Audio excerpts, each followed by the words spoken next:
Grit in the legal industry, right now on the Leadership Voice.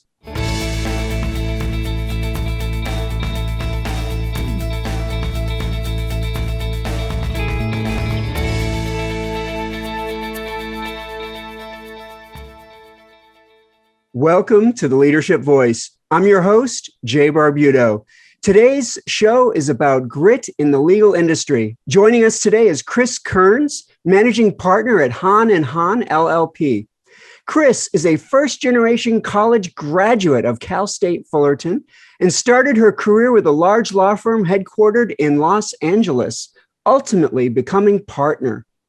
She joined Hahn Hahn in 2003, quickly becoming partner, and today is the firm's first female managing partner in its 120-plus year history. Please welcome great person and a terrific friend, Christianne Kerns.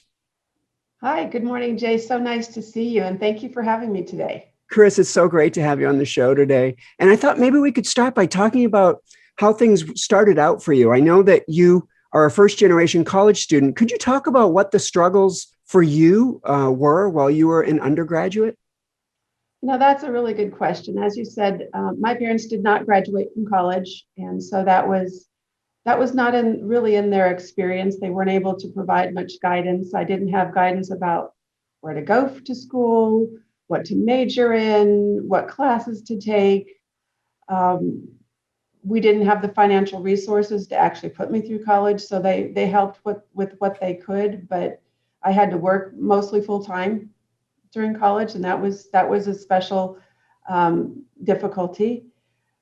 I didn't have any guidance in career options, and so when I started, I thought I would like to be a juvenile probation officer, and that seemed like a very worthy thing to do. So I in all of my 18 years of experience, I decided that getting a degree in sociology would be the right answer for that. That sounded interesting. And so that's what I did. I started off my journey as a sociology major and went from there. So as I said, I didn't have much guidance. And so what do you do with that?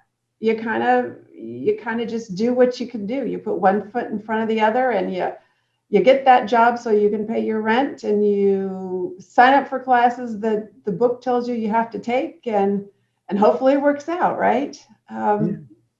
And so you're in school, you're studying sociology. Did you have a sense of where you were headed in your career? I mean, at that point, you thought maybe becoming a parole officer or a probation officer. Right. Is that something when did you realize that wasn't for you? That's a good question. There was no one aha moment, but I think I eventually realized that my heart is so big. Being a probation officer to these kids would be very difficult for me, and I think that would be very hard life emotionally for me, which of course got me to thinking, well, then I don't know if sociology is what I need. And I was probably 2 years into it. So at the end of my sophomore year, I thought, well, shoot, maybe a business degree would be better, but I'm already 2 years down the road. So I added a business minor and was taking a lot of business classes at that point. And that helped. That gave me a little more direction, but still no career real path in front of me. So the other thing I did at that point, I sought out counsel I was Cal State Fullerton, right? So I started out a career counselor and sat down with this gentleman and talked to him about my aspirations and goals. Of course, I had nothing to say. I didn't know. He asked me, what have I accomplished? And, at 20, I thought, well, I haven't accomplished anything. And that was horrifying because he was insisting that I had accomplished something and I didn't know. So that was a difficult time, and it was eye-opening. But the one thing that he did tell me that made me opened up an opportunity was he said, go see the career guidance office. So there's a career office that had job postings for part-time work for students, but it also had a system to interview students who are coming up on graduation for jobs upon graduation. So that was actually a real pearl of wisdom that this man told me, and that was helpful. So at some point I got into the queue for on-campus interviewing, and that was a good door for me. Right. And so then a lot of people may or may not realize that when you're at a school like Cal State Fullerton, where 60% or more of the students are really the first in their family to go to college, there's unique struggles that students in that situation face. And you were in that I guess that demographic. You were a person who, your parents didn't necessarily graduate from college, and so there you are navigating this on your own. Without having people in the family that could say, yeah, well, this is what's going to happen when you get into your majors, or this is the social adjustment of going to college. Not having those kinds of things, it oftentimes leaves a lot of students feeling like they're don't have a clear focus or a clear direction. And it sounds like for you, that was you had a very similar path. Jay, that really was my reality. And thankfully at the time I wasn't fully aware that a lot of other students had a lot more of a foundation than I did, and a bigger support group. So I didn't feel sorry for myself. It was fine. But I did have, sort of feel my way in the dark kind of feeling. Look, nobody gave me the keys to the car. I had to go get my own car, right? So it was fine. But what I did, in addition to, what I said is trying to sort out majors and minors and career advice, my jobs were good. They were, I worked, like I said, full time at jobs, and they were good experience. I was able to earn some money, and that was very confidence building. I think confidence is key. The other thing that I did, and I know this may or may not be politic, but I joined a sorority. And for me, that was life-changing. I'm not saying that the Greek system is right for everybody. I think it's important to get involved in some kind of a group where you're networking with other students and you're finding out what they're doing. You're finding out what their paths are. You're finding out what their support systems are providing for them. And then you can sort of adjust to what you're doing. And that alone opens new doors. And so whether it's, it's a working group in the engineering department, it's an internship, and well, not an internship, but another group in the communications department or in the Greek system, something where you're finding people of your own value system, people that are looking for the same kinds of things that you are. It just broadens your horizons. So that was a big thing for me. No, that I really empathize with that path and with that journey. And it's I think part of why you didn't feel out of the ordinary, even though being a first generation college student is actually quite an achievement in the family context, because so many at Cal State Fullerton are almost in that same situation. You're surrounded by others that are also making new ground in their families and essentially stepping into this new path. Chris, could you talk a little bit about how, for everyone, there's always a turning point. There's some kind of a trigger moment where they start to have like that direction of, okay, I think this is going to be my path. So could you talk about what your moment was for law? Like, how did you know, or how did you realize, okay, I think I'm going to go to law school? That's an interesting question. So even through undergrad, when I had this vague sense that business was what I wanted to do, we all know that doesn't really provide you a direction.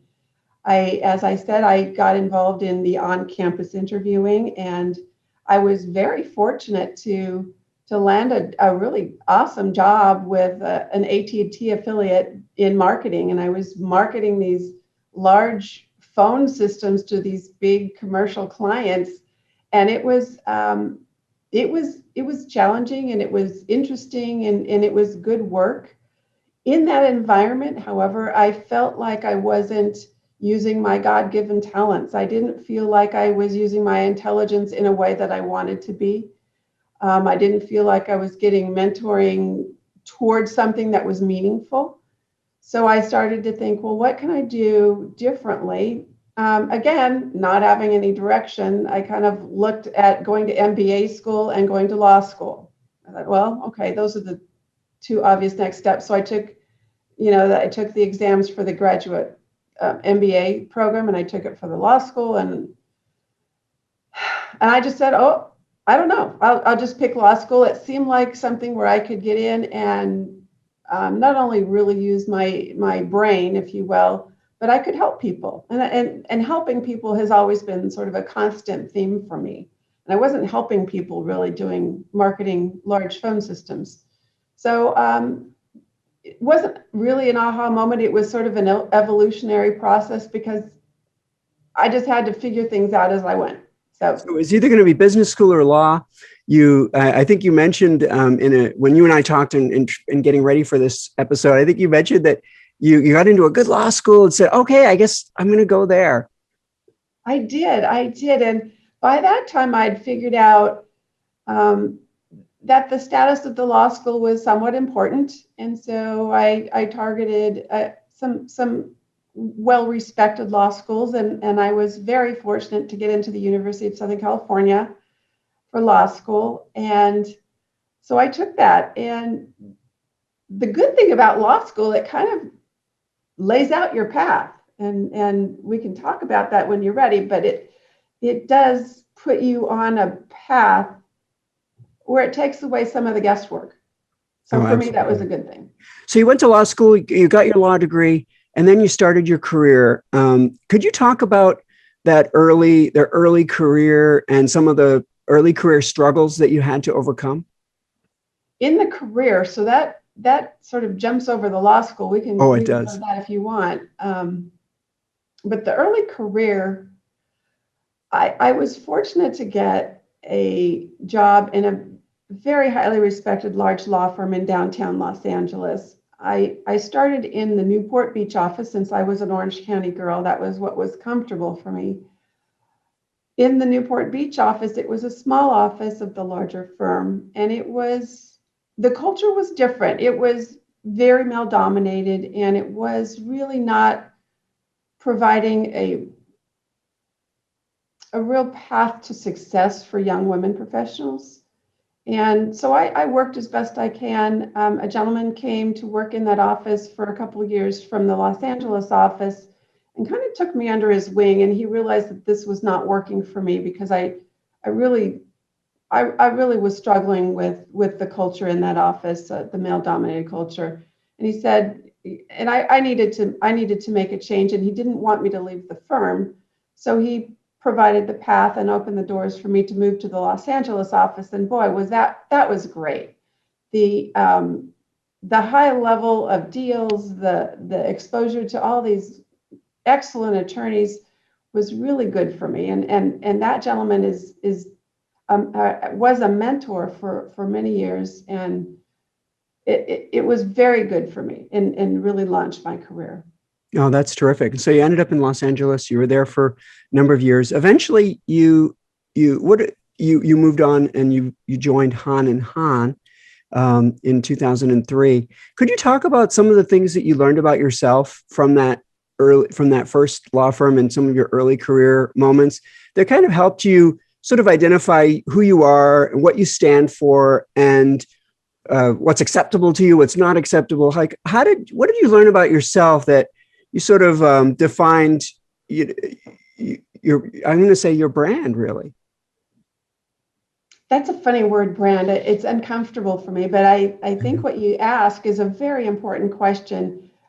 You've got to figure out what your values are, and you got to stay true to your values. So for me, my values start out hardworking. I'm a hard worker. Okay.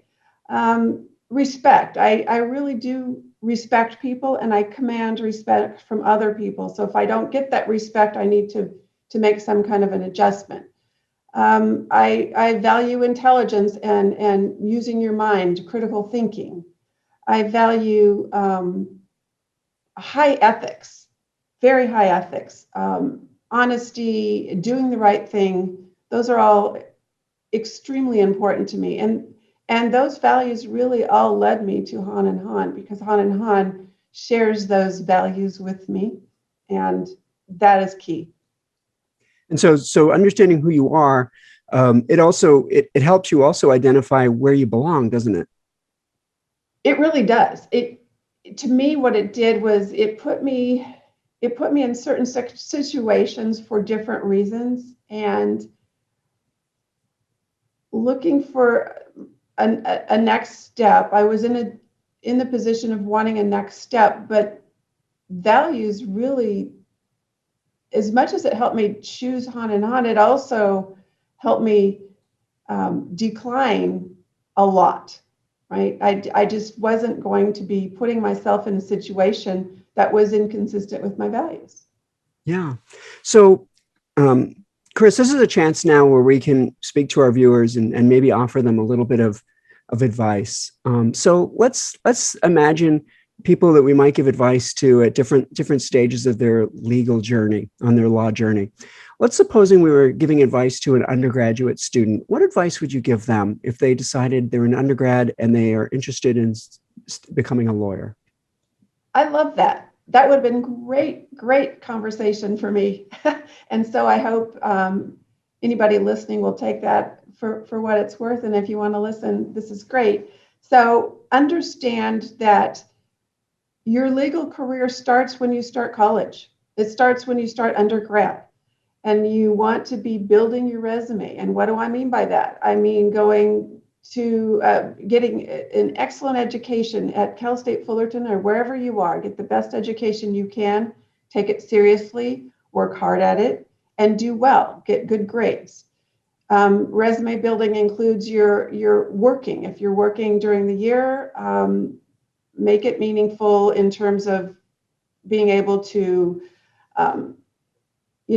earn your living, but maybe in the summers you do something more career enhancing. But build your story extracurricularly. Be involved in projects or groups on campus.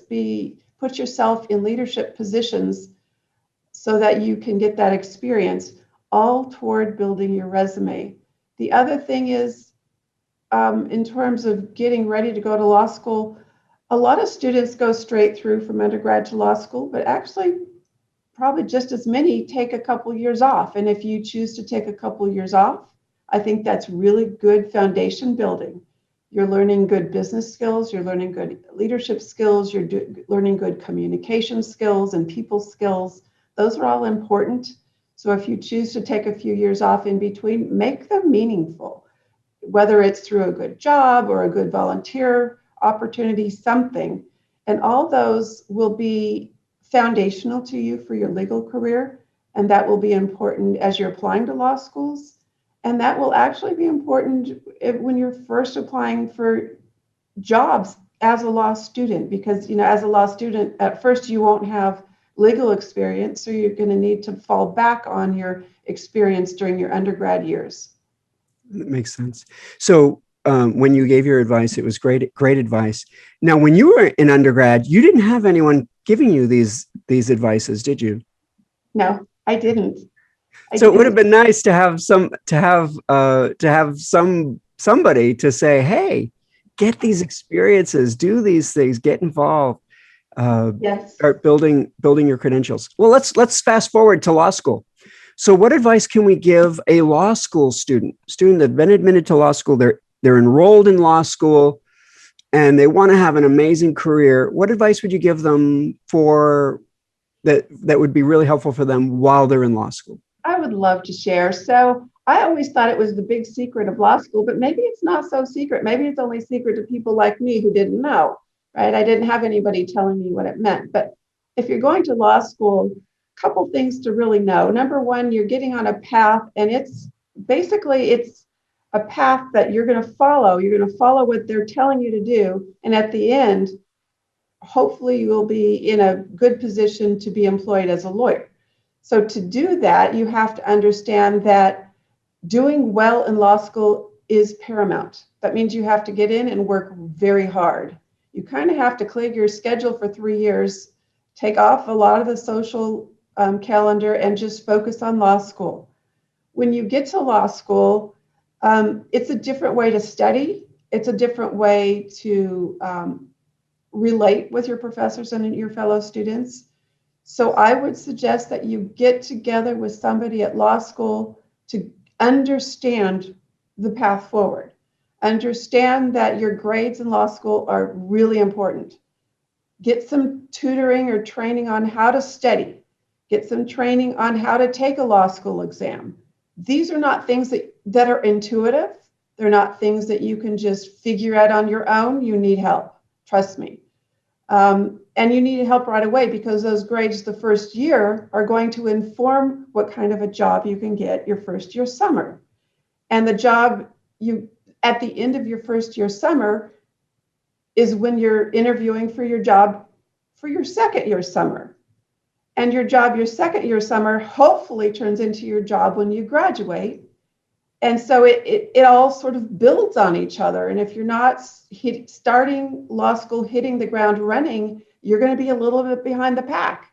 And unfortunately for me, I didn't figure it out for a year or so. And I had a lot of scrambling, and thank goodness I was able to pull it off. But I didn't have that foundation that so many law school students start with. So I didn't understand. And so, thank you, Kristen. So as you think about then the next transition would be like early career. You get your first job at a law firm or at a company, depending on what path you decide to take in your legal career. What advice would you give for somebody early career? So early career, again, it starts in law school, and important to get the best job you can, and the best in what you want to do. So if you want to go into government and work and be a DA, see if you can work with the DA or work for the city attorney's office for a while. If you want to go into nonprofit work or pro bono work, which is working for social causes, that's another path. Or you can go into law firm work, which is what I did. And many law students come out of law school going to the big law firms where that's very foundational. So kind of pick your path and pick the job that fits best to give you a foundation for what you want ultimately. So whatever that job is, get in there. You work hard. You work to the best of your ability. You work long hours. You do the best you can to learn. You try and get on the interesting cases, the big deals, the things where you're going to learn, matters where you're going to be working with the more seasoned lawyers and learning, because you're learning. That's the first 3-4 years is all about learning. It's all about learning from other lawyers. It's about learning from the matters, the clients. It's all that. Yeah, and as you describe it, Chris, I can't help but say that you're describing hard work. You're not describing privilege. You're not describing entitlement. You're saying get in there and work hard and become good at your craft. That's right. That's right. And you don't need that silver spoon, or you don't need the key to the car to know how to work hard. You can do it. Terrific. Well, let's take a few questions from our audience. We do have a couple questions. Our first question, Chris, it comes from Lupita Gonzalez from Orange County. Lupita asks, what keeps you up at night? What are your future goals in your law career journey? Oh, Lupita, that's an interesting question. So one would think,